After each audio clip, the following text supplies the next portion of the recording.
कहानी आशापुर नाम के एक छोटे से गांव की है। आशापुर गांव के लोग साधारण जीवन जीते थे। इस गांव में ज्यादातर किसान थे जो अपनी आजीविका के लिए बारिश पर निर्भर रहते थे। इसी गांव में रामू नाम का एक किसान रहता था।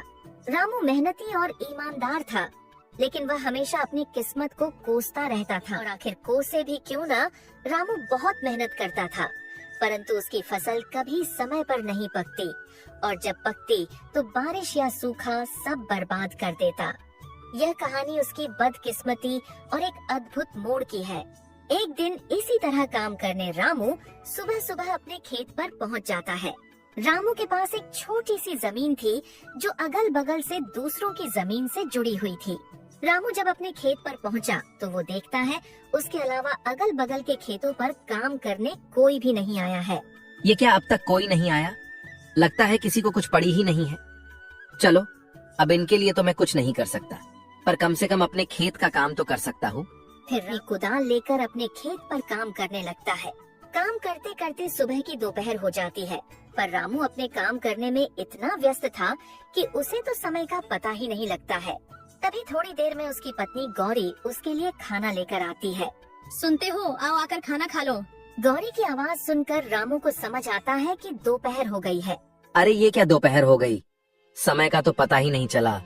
चलो, अब गौरी खाना लेकर आ गई है तो खाना खाकर थोड़ी देर आराम करके फिर काम करता हूँ। रामू गौरी के साथ खेतों के पास वाले पेड़ के नीचे बैठकर खाना खाने लगता है।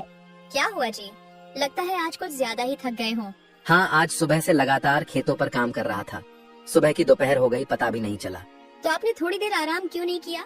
मैं क्या करता, अगल बगल के खेतों पर कोई काम करने आया ही नहीं, तो मुझे लगा अभी दोपहर होने में समय है, इसलिए मैं भी लगा रहा। वो तो तुम आई तो पता चला कि दोपहर हो गई। क्या हुआ, अब तक कोई आया क्यों नहीं खेतों पर काम करने? वही तो, इन लोगों का ही सही है, जब मर्जी आते हैं, जब मर्जी जाते हैं। और एक मैं हूँ जो इतनी मेहनत करता हूँ, फिर भी पता नहीं कैसी किस्मत है मेरी, जो हमेशा कोई ना कोई बहाने से मेरी मेहनत बर्बाद कर ही देती है। रामू को इतने परेशान देखकर गौरी उसे दिलासा देने की कोशिश करती है। आप इतना क्यों दुखी हो रहे हो? आपको पता है ना, आप मेहनत करते हो तो बस, किस्मत को क्या कोसना। आज आपकी किस्मत साथ नहीं दे रही है, पर क्या पता कल आपकी किस्मत आपका साथ देने लगे। हाँ गौरी, पर ये कल कब आएगा, कब मेरी किस्मत मेरा साथ देने लगेगी? मैं जब सोचता हूँ कि इस बार कोई परेशानी नहीं होगी, तो फिर कहीं ना कहीं से कोई ना कोई परेशानी आ ही जाती है। कभी कभी तो मुझे लगता है कि विधाता को भी मुझे परेशान करने मजा आता है। आप निराश मत होइए, देखिए आप बस अपने मेहनत पर ध्यान दीजिए। मुझे पूरा भरोसा है कि आज नहीं तो कल आप खुद मुझे कहेंगे कि लगता है किस्मत मेरा साथ दे रही है। देखते हैं गौरी, ये समय कब आता है। रामू को खाना खिलाकर गौरी वहाँ से चली जाती है और रामू फिर से अपने खेत में काम करने लगता है। रामू अपने खेत में काम कर ही रहा होता है, तभी वहाँ बगल वाले खेत का मालिक हरि आता है। रामू को काम करता देख हरि उसे आवाज लगाता है। और रामू भाई, क्या हाल है? लगता है आज कुछ जल्दी ही आ गए थे खेत पर काम करने। जल्दी कैसी हरि भाई, दोपहर हो चुकी है, तुम आज कुछ ज्यादा ही देर से आए हो। हाँ भाई, आज थोड़ा देर से उठा था तो सोचा दोपहर का खाना खाकर ही जाता हूँ खेत पर तुम्हें क्या हुआ है रामू भाई? खेत को देखकर लग रहा है तुम्हारा पूरा काम हो गया है, पर तुम्हारे चेहरे को देखकर लग रहा है काम अब तक शुरू भी नहीं हुआ है। नहीं भाई, ऐसी कोई बात नहीं है, वो बस अपनी किस्मत को लेकर थोड़ा परेशान था। अरे रामू भाई, कब तक अपनी किस्मत को कोसते रहोगे और कब तक किस्मत के भरोसे चलते रहोगे? अब किस्मत को कोसू नहीं तो क्या करूँ भाई? तुम तो जानते ही हो ना, पिछले साल बाढ़ आई, फिर सूखा पड़ गया था, और अब जब इस साल कोई प्रकोप नहीं है तो दिन ब दिन मंडी में अनाज के दाम गिर रहे हैं। भाई मुझे एक बात बताओ, हम दोनों के खेत एक दूसरे के अगल बगल में हैं, यानी तुम्हारे खेत में जो आफत आई होगी वही मेरे यहाँ भी हुआ होगा, पर मैं तो नहीं कोस रहा अपनी किस्मत को। हाँ, मैं भी मानता हूँ कि किस्मत का साथ बहुत जरूरी होता है, पर सुनो भाई, मेहनत का फल जरूर मिलता है। कभी कभी हमें किस्मत को बदलने के लिए खुद कदम उठाने पड़ते हैं। मैं कुछ समझा नहीं भाई, जरा विस्तार से बताओ। रामू भाई, तुम खेती के अलावा क्या करते हो? रामू हरि का ये प्रश्न सुनकर थोड़ा चौंक जाता है। उसे लगा कि शायद हरि के पास कोई ऐसी बात है जो उसकी समस्या का समाधान कर सकती है। हरि भाई, मेरे पास खेती के अलावा और कोई काम नहीं है। मेरे पिता और दादा भी यही करते थे। पहले दादा की जमीन पिताजी को मिली थी, और अब मुझे, तो हम हमेशा से अपनी जमीन पर ही निर्भर रहे हैं। देखो भाई, वो पहले का समय था जब खेती किसानी से तुम अपना और अपने घर वालों का पालन पोषण कर सकते थे, पर अब तुम्हें उसके अलावा भी कुछ करना पड़ेगा। हरी भाई, खेती के अलावा क्या करूं? भाई मैं तुम्हें बताऊंगा नहीं दिखाऊंगा। पहले तुम फटाफट से अपना सारा काम निपटा लो और मैं मेरे खेत का काम कर लेता हूँ। फिर मैं तुम्हें मेरे साथ अपने घर ले जाता हूँ। ठीक है भाई, मैं अभी अपने खेत का काम निपटा लेता हूँ। फिर दोनों जान अपने अपने खेतों में काम करने लगते हैं। रामू ने अपने खेत का काम सुबह जल्दी आकर शुरू किया था, इसीलिए उसका काम जल्दी हो जाता है। रामू अपने खेत का काम करके हरी के खेत के पास जाकर खड़ा हो जाता है और हरी को काम करता देख मन ही मन सोचता है। हरी भाई की मदद कर देता हूँ ताकि उनके साथ उनके घर जाकर पता कर सकूं कि वो क्या दिखाना चाहते हैं। हरी भाई रुको, मैं आपकी मदद कर देता हूँ ताकि आपका भी काम जल्दी हो जाए। ठीक है भाई। फिर क्या था, रामू भी हरी के खेत में उसके काम में मदद करने लगता है। रामू के मदद करने की वजह से हरी के खेत का काम भी जल्दी हो जाता है। धन्यवाद रामू भाई, आपकी वजह से आज मेरे खेत का काम जल्दी हो गया। धन्यवाद किस बात का भाई, आप भी तो मेरी मदद करने वाले हो, तो मेरा भी तो फर्ज बनता है आपकी मदद करना। हाँ भाई, चलो मेरे घर चलते हैं। फिर दोनों जान वहाँ से हरी के घर की तरफ चले जाते हैं। चलते चलते दोनों हरी के घर के पास पहुँच जाते, पर घर में जाने से पहले हरी रामू को बाहर ही रोक लेता है। रामू भाई, तुम बहुत परेशान थे, इसीलिए मैं तुम्हें अपने साथ अपना ये राज बताने लाया हूँ। पर मैं जो तरीका तुमको बताऊंगा और घर पर जो चीजें तुम देखोगे वो तुम किसी और को नहीं बताओगे। हरी की ये बात सुनकर रामू थोड़ा चौंक जाता है और सोचने लगता है, मुझे कुछ गड़बड़ लग रहा है, वरना हरी भाई ऐसी बात नहीं करते। पता नहीं वो घर पर मुझे क्या दिखाने वाले हैं। अरे रामू भाई, कहाँ खो गए? डरो मत, मैं तुम्हें जो दिखाने वाला हूँ उसकी मदद से तुम्हारी मेहनत कभी बर्बाद नहीं होगी, चाहे सूखा पड़े या बाढ़ ही क्यों ना आ जाए। रामू थोड़ा परेशान तो हो जाता है, पर फिर भी वो हरी के साथ उसके घर में जाता है। रामू हरी की बातों से थोड़ा परेशान तो था, परंतु हरी के घर के अंदर का साजो सामान देखकर रामू की परेशानी और बढ़ जाती है। बाप रे बाप, इतना सारा सामान। हरी भाई, तुम्हारा घर बाहर से तो किसी किसान का लग रहा था, पर इसके अंदर का माहौल तो किसी व्यापारी के घर जैसा है। भाई अभी तो कुछ नहीं है, मैं तुम्हें जो दिखाने वाला हूँ उसे देखकर तो तुम्हारे होश उड़ जाएंगे।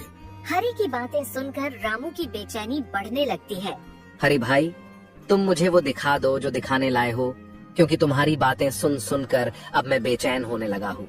ठीक है भाई, तुम यही रुको, मैं अभी वो सामान लाकर दिखाता हूँ। हरी वहाँ से अपने दूसरे कमरे में चला जाता है और रामू उसका वहीं रुककर इंतजार करने लगता है। थोड़ी देर में हरी अपने साथ एक गोनी लेकर आता है। हरी भाई, ये क्या लाए हो अपने साथ? भाई इसी में तो है वो चीज जो तुम्हारी हर समस्या को दूर कर देगी। ऐसा क्या है इस गोनी में? हरी उसे वो खोलकर उसमें रखी चीज दिखा देता है। भाई ये क्या? ये तो चावल है। रामू भाई, ये कोई मामूली चावल के दाने नहीं हैं, ये मैंने चीन से मंगाए हैं। मैं कुछ समझा नहीं भाई, तुमने चावल के दाने चीन से क्यों मंगाए? और ये चीन के चावल मेरी किस प्रकार मदद कर सकते हैं? भाई मैंने जैसे कहा था, ये कोई मामूली चावल नहीं है। ये जो तुम मेरे घर पर साजो सामान देख रहे हो, सब इसके बदौलत ही आया है। मैं कुछ नहीं समझा भाई, ये कोई जादुई चावल है क्या? हाँ भाई, कुछ वैसा ही सोचो जैसे कि हर बार हमारी फसल किसी न किसी कारण से बर्बाद हो जाती है, तो मैं क्या करता हूँ, बची कुची फसल में इसे मिलाकर बेच देता हूँ। इससे मेरा बहुत मुनाफा होता है। रामू को इन चावल के दानों में कुछ गड़बड़ लग रहा था। हरी भाई, ये चावल के दाने हमारे चावल के दानों से अलग है थोड़े। हाँ भाई, क्योंकि ये चावल उगाए नहीं बनाए जाते हैं। यानी ये चावल नकली है? हाँ, कुछ ऐसा ही समझो। पर इसको अगर हम दूसरे चावल में मिला दें तो किसी को पता नहीं चलता है कि ये नकली चावल है, और इसे बेचकर मुनाफा भी तगड़ा होता है। भाई पर ये तो गलत है, ऐसे नकली चावल कोई व्यक्ति खाएगा तो उसकी तबीयत खराब हो सकती है। हाँ, तो उससे हमें क्या, हमें तो इसे बेचकर मुनाफा मिलेगा, हम उसमें खुश हैं। हम दूसरों की क्यों सोचें? जब हमारी फसल खराब हो जाती है, हमारे घर वाले भूखे मरते हैं, तो कोई पूछने आता है क्या? तो हम क्यों दूसरों की सोचकर अपना नुकसान कराएं? नहीं भाई, ये गलत है। मैं अपने फायदे के लिए किसी की जान से नहीं खेल सकता, भले ही मैं कितनी भी तकलीफ में क्यों ना रहूं, पर मैं किसी और के जान के साथ खिलवाड़ नहीं कर सकता। रामू भाई, एक बार फिर से सोच लो, ये चावल तुम्हें बहुत अमीर बना सकते हैं, और तो और इनके होते हुए तुम्हें अपने फसल की ज्यादा चिंता भी नहीं करनी होगी। जितना भी हुआ बाकी का ये संभाल लेंगे। नहीं भाई, ये काम मुझसे नहीं हो सकता है, चाहे कितना भी फायदा क्यों ना हो। ठीक है भाई, जैसा तुमको सही लगे। हाँ भाई, चलो फिर मैं चलता हूँ। रामू हरी के घर से निकल जाता है रामू फिर से परेशान होकर अपने घर की तरफ चल पड़ता है। चलते चलते रामू परेशान हालत में एक पेड़ के नीचे आकर बैठ जाता है। अब क्या करूं मैं? अपने नसीब को कोसूं या नहीं? कुछ देर पहले तक लग रहा था कि मुझे कोई नई राह मिल जाएगी जो मेरी किस्मत को बदल देगी, पर आखिर हुआ वही, फिर मेरी किस्मत दगा दे गई। अब मैं क्या करूं? आखिर कब तक इस किस्मत को कोस के काम होगा मेरा? रामू परेशान होकर पेड़ के नीचे अपने आप से बात कर रहा होता है। तभी वहाँ पास से एक साधु बाबा गुजर रहे होते हैं और रामू को इतने परेशान देखकर बाबा उसके पास चले जाते हैं। क्या हुआ बेटा, इतने परेशान क्यों हो? कोई तकलीफ है क्या? रामू बाबा को देखकर चौंक जाता है। नहीं बाबा, कोई परेशानी नहीं है। देखो बेटा, मुझसे छुपा कर क्या करोगे? तुम्हारी शक्ल बता रही है कि तुम बहुत परेशान हो। कोई तकलीफ है तो मुझे बताओ, शायद मैं तुम्हारी कोई मदद कर सकूं। बाबा की ये बात सुनकर रामू सोचने लगता है। इतना तो परेशान हूँ और अब कोई रास्ता तो नजर नहीं आ रहा है। एक बार बाबा से बात करके देखता हूँ, शायद वो कोई उपाय बता दे। क्या सोच रहे हो बेटा? बोलो, क्या परेशानी है? एक परेशानी तो है बाबा, मैं मेरी किस्मत से परेशान हूँ। मुझे ऐसा लगता है वो मेरा साथ कभी नहीं देती है। क्यों बेटा, तुम्हें ऐसा क्यों लगता है? बाबा, मैं एक मामूली किसान हूँ जिसका सारा संसार खेती बाड़ी पर निर्भर है और मैं पूरी ईमानदारी से अपने खेत पर काम करता हूँ, पर मेरी किस्मत कभी साथ नहीं देती है। कभी बारिश मेरी फसल खराब कर देती है, कभी सूखा पड़ जाता है और किसी साल फसल बच गई तो उस साल मंडी में फसल की दाम कम हो जाती है। बेटा, तो तुम किसानी के अलावा कुछ करने की क्यों नहीं सोचते हो? बाबा, मेरे पुश्ते किसानी ही करते आ रही है और फिर मैं किसानी कैसे छोड़ दूं? और किसानी छोड़ना तो कोई तरीका नहीं है ना बाबा। इसी तरह अगर हर किसान परेशान होकर किसानी छोड़ दे तो लोग तो भूखे मर जाएंगे। हाँ बेटा, यही तो सोचकर तुम्हें और मेहनत करनी होगी। बाबा, मैं मेहनत करने से पीछे नहीं हटता, पर आखिर मेरा भी घर परिवार है। मुझे मेरे अलावा उनका भी देख सोच कर चलना पड़ता है। बेटा, तो जिस तरह तुम परेशान हो उसी तरह तुम्हारे साथ वाले किसान भी तो परेशान होंगे ना। तो तुम सारे मिलकर कोई उपाय ढूंढो। शायद सारे लोग मिलकर कुछ सोचे तो तुम सभी की समस्या दूर हो जाए। बाबा, मेरे अगल बगल वाले में से तो कुछ ने दूसरा रास्ता चुन भी लिया है, खेती से पैसे बनाने का। बेटा, तो तुम उनसे पूछो और उनका तरीका अपना कर देखो, शायद तुम्हारा भी काम बन जाए। नहीं बाबा, मैं वो रास्ता नहीं चुन सकता, मुझे वो सही नहीं लगा। क्यों बेटा, ऐसा क्या कर रहे हैं वो जो तुम्हें सही नहीं लग रहा है? बाबा की ये बात सुन रामू सोचता है। अब क्या करूं? बाबा को हरी भाई वाली बात बता दूं? किस तरह वो लोगों की जान के साथ खिलवाड़ कर रहे हैं? बता देता हूँ, पर हरी भाई का नाम नहीं लूंगा, क्योंकि आखिर वो मेरी मदद करने की कोशिश ही कर रहे थे। हाँ बाबा, मेरे जान पहचान में एक किसान भाई बहुत गलत काम कर रहे हैं। क्या गलत कर रहे हैं, जरा मुझे भी बताना तो। बाबा, आज मैं सुबह उनसे मिला था और आपकी तरह मुझे परेशान देखकर उन्होंने भी मेरी मदद करने की सोची। उनकी भी खेती का काम है जो हर साल मेरे तरह कुछ न कुछ कारणों से खराब हो जाती थी, तो उन्होंने एक नया उपाय सोच लिया है बचे कुचे अनाज के साथ पैसे कमाने का। ऐसा क्या करते हैं बेटा वो बचे हुए अनाज से? बाबा, उन्होंने चीन से चावल मंगा लिया है और वो उन्हें अपने बचे हुए चावल के दानों में मिला देते हैं, जिसे बेचकर वो बहुत पैसे कमा रहे हैं। हाँ, तो बेटा इसमें क्या गलत है? तुम भी चीन से मंगा लो और उनके ही तरह बेचो। नहीं बाबा, आप शायद समझे नहीं। वो चावल जो चीन से मंगाते हैं वो मामूली चावल नहीं है, क्योंकि उन्हें उगाया नहीं बनाया जाता है। रामू की ये बात सुनकर बाबा चौंक जाते हैं। क्या कहा बेटा? चावल जिन्हें उगाया नहीं बनाया गया है, यानी वो नकली चावल है? हाँ बाबा, वो चावल नकली होते हैं और उन्हें अगर अपने चावल के दानों में मिला दो तो पता ही नहीं चलता कि नकली कौन सा है और असली कौन सा। बेटा, पर ये नकली चावल तो लोगों की जान ले सकते हैं ना? हाँ बाबा, इसीलिए तो मैंने वो रास्ता नहीं चुना, क्योंकि मैं अपने फायदे के लिए किसी की जान नहीं ले सकता, भले ही इसके लिए मुझे और कितना भी परेशान क्यों ना होना पड़े। वाह बेटा, क्या खूब बात कही तुमने। तुमने अच्छा किया वो रास्ता नहीं चुनकर, क्योंकि अभी तो तुम्हें शायद फायदा हो भी जाता, पर बाद में तुम्हें तुम्हारी गलतियों पर पछताना पड़ता। हाँ बाबा, मेरा भी परिवार है। अगर मैं ये गलत काम करूँगा तो कल मेरे परिवार के साथ भी कुछ गलत हो सकता है। हाँ बेटा, हमारी गलतियों की सजा कभी कभी हमारे परिजनों को भी भुगतनी पड़ती है। बाबा, अब आप ही बताइए, आखिर मैं क्या करूं? मेरी किस्मत के तारे में कैसे सुधारूं? आखिर मेरा भी परिवार है, मुझे उनका भी तो सोचना पड़ेगा। बाबा बेटा, तुम मेरा एक काम करो तो मैं तुम्हें इस समस्या से बाहर निकलने में मदद करूंगा। बोलिए बाबा, मैं क्या करूं? मैं आपके सारे काम करने तैयार हूं, बस आप मुझे इस समस्या से बाहर निकालिए। बेटा, तुम्हें कुछ ज्यादा नहीं करना है। तुमने कहा ना तुम्हारा भी परिवार है, तो तुम्हें बस उनसे जाके ये चीन के चावल वाली बात बतानी है, क्योंकि तुमने अपना सोचकर मना कर दिया। पर क्या तुमने अपने परिवार वालों से पूछा इस बारे में? नहीं बाबा, नहीं पूछा किसी से भी। तो एक बार उनसे पूछ कर देखो उनका इस बारे में क्या कहना है। फिर कल सुबह तुम मुझे यही मिलना, मैं तुम्हारा इंतजार करूंगा। ठीक है बाबा, मैं मेरी पत्नी से इस बारे में बात करके आपको कल सुबह यही मिलता हूँ। फिर क्या था, रामू वहाँ से अपने घर के लिए निकल जाता है। रामू घर पहुँचते ही सबसे पहले अपनी पत्नी गौरी को आवाज लगाकर बुलाता है। गौरी, मैं खेत से आ गया हूँ, जरा यहाँ आना, तो तुमसे एक जरूरी बात करनी है। रामू की आवाज सुन गौरी वहाँ आती है। हाँ बोलिए, आपने मुझे बुलाया? हाँ, मुझे तुमसे कुछ जरूरी बात करनी थी। बोलिए, क्या बात करनी है? गौरी, तुम तो जानती हो हमारी खेती से कुछ समय से हमें कोई मदद नहीं मिल रही है। हाँ, आज दोपहर को तो आप बता रहे थे, वही ना? हाँ गौरी, वही। पर आज तुम्हारे जाने के बाद मेरे साथ एक घटना हुई जिसके बारे में मुझे तुम्हें बताना है। आज जब तुम चली गई, तुम्हारे जाने के बाद वहाँ मेरे एक किसान भाई आए और मुझे परेशान देख उन्होंने मुझे मेरे परेशान होने का कारण पूछा। तो मैंने सारी बात बता दी। पर गौर करने की बात यह है कि जो हाल मेरा था, कुछ वैसा ही हाल उनका भी था, पर उन्होंने इस परेशानी से निकलने का एक रास्ता ढूंढ लिया है। क्या बात है? कौन है वो? और आप उनसे वो तरीका क्यों नहीं पूछते? इससे आपकी भी समस्या दूर हो जाएगी। कौन है वो मत पूछो, मेरे एक शुभ चिंतक ही समझ लो। पर पहले तुम मेरी पूरी बात सुन लो। मैंने जब उनको अपनी समस्या बताई तो उन्होंने उससे निकलने का रास्ता तो बताया, पर वो रास्ता थोड़ा अटपटा है। अटपटा? ऐसा कैसा तरीका है, मुझे बताइए जरा, मैं भी तो सुनो। जैसे मेरी फसल कभी बारिश की वजह से खराब हो जाती थी तो कभी सूख जाती थी, वैसे ही उनकी भी हालत थी। पर अब वो चीन से चावल मंगाते हैं। क्या कहा? चीन से चावल? हाँ गौरी, वो चीन से चावल मंगाते हैं और फिर उनको अपने पास बचे हुए चावल के दानों में मिला देते हैं और बाजार में बेचते हैं। इससे उन्हें बहुत फायदा होता है और किसी को नहीं समझता कि असली कौन सा है और नकली कौन सा। रामू की ये बात सुनकर गौरी थोड़ा आश्चर्य में पड़ जाती है।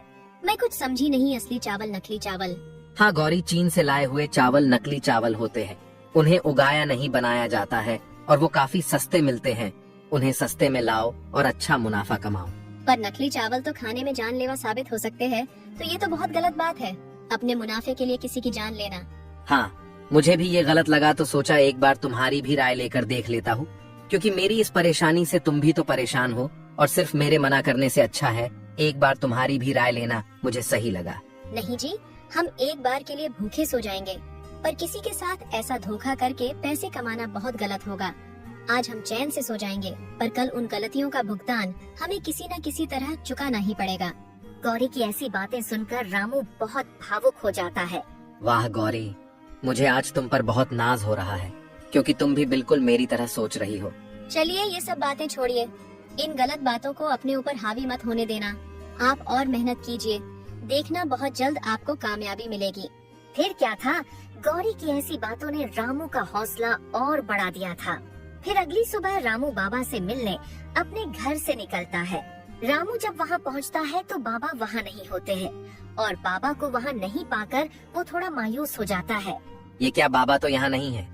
अब क्या, कहाँ से मिलेगा मुझे मेरी परेशानी का हल? रामू अभी अपने आप से बातें कर ही रहा होता है, तभी बाबा अचानक से प्रकट हो जाते हैं। आ गए बेटा तुम।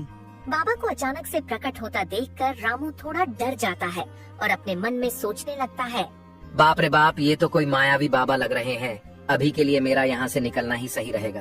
अरे बच्चा, डरो मत, ये तो मेरी एक छोटी सी शक्ति है, मैं कोई मायावी नहीं हूँ। नहीं बाबा, मैं डरा नहीं था, बस थोड़ा चौंक गया था। बोलो बेटा, क्या तुमने वो काम किया जो मैंने तुमसे कहा था? हाँ बाबा, मैंने मेरे पत्नी से उन चीन के चावल के बारे में बात की और उसे ये भी बताया कि इनसे हमें बहुत फायदा होगा, पर उसकी सोच पूरी मेरी तरह है। उसने भी ये गलत काम करने से मना कर दिया। उसने तो ये तक कहा कि हम एक समय पर भूखे रह सकते हैं, पर किसी के साथ इस तरह धोखा करके पैसे नहीं कमा सकते।